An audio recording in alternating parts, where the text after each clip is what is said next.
11వ తేదీ 11 మందితోని వచ్చి 11 నిమిషాలు మాత్రమే సభలో ఉండి వెళ్ళిపోయారంటూ జగన్మోహన్ రెడ్డి గారు ఆయన ఎమ్మెల్యేలు మరొకసారి ట్రోలింగ్కి గురవుతూ ఉన్నారు. ఇది ఆయనకేం కొత్త కాదు. కాకపోతే ప్రజలు కావచ్చు, ముఖ్యంగా కూటమికి సంబంధించిన వాళ్ళందరూ కూడా చిన్న హోప్ ఉందన్నమాట.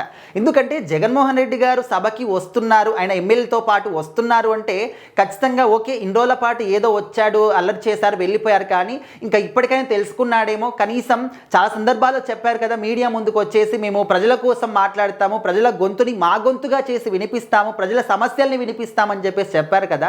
సో మరి ఇప్పుడైనా దాని గురించి ప్రశ్నిస్తారేమోలే అని చెప్పేసి చిన్న హోప్ అనేది ఉండేది. సో ఈ యొక్క సభతోని ఆ చిన్న హోప్ కూడా పటాపంచలు అయిపోయింది.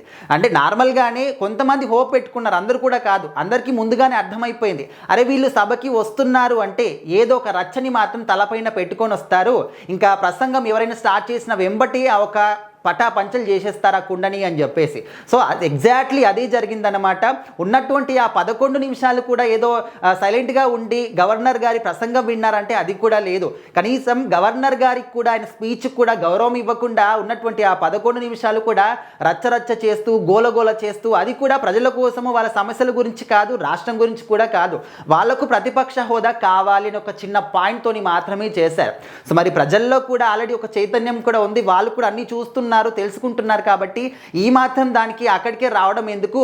మీరు ఎక్కడ ఏ ప్రెస్ మీట్ పెట్టినా కూడా దాని గురించే మాట్లాడతారు కదా, ప్రతిపక్ష హోదా గురించే, ఏదో ప్రజల గురించి మాట్లాడుతున్నామని వంకబెట్టుకొని సో అదేదో బయటనే మాట్లాడుకోవచ్చు కదా, ఇక్కడికి రావడం ఎందుకు అని చెప్పేసి వాళ్ళు కూడా ప్రశ్నిస్తూ ఉన్నారు.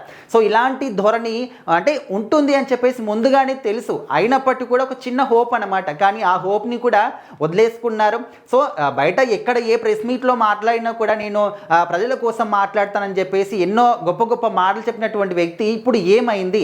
కనీసం సభ యొక్క సాంప్రదాయాల్ని పాటించకుండా, సభని కూడా గౌరవించకుండా ఉన్నటువంటి ఆ కాస్త సేపు కూడా అల్లరి చేయడం ఎందుకు అని చెప్పేసి కూడా ప్రశ్నిస్తూ ఉన్నారు. సో ఇక మీదట కొన్ని కొత్త విధానాలు కూడా తీసుకొస్తామని చెప్పేసి స్పీకర్ గారు చెప్పడం జరిగింది.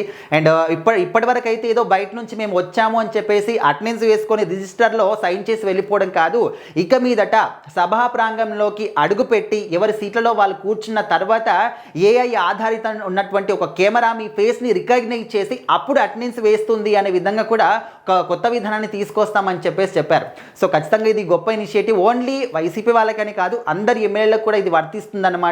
కానీ జగన్మోహన్ రెడ్డి గారు మాత్రం మరొకసారి ట్రోలింగ్కి గురయ్యారు.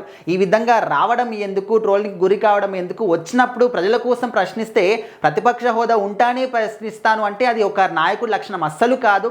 ప్రతిపక్ష హోదా ఉన్నా లేకపోయినా, పదవి ఉన్నా లేకపోయినా ప్రజల కోసం పాటుపడి వాళ్ళ గురించి ప్రశ్నిస్తే అప్పుడు నిజమైన నాయకుడు అనుకుంటూ ఉంటారు.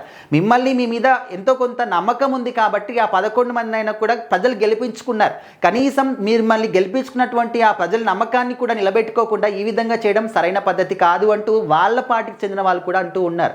సో మరి జగన్మోహన్ రెడ్డి గారు ఈ ధోరణిని ఎప్పుడు మార్చుకుంటారు, మళ్ళీ అసెంబ్లీకి వస్తారా రారనే దాని పట్ల కూడా చాలామందికి అయితే కొన్ని డౌట్స్ అయితే ఉన్నాయి.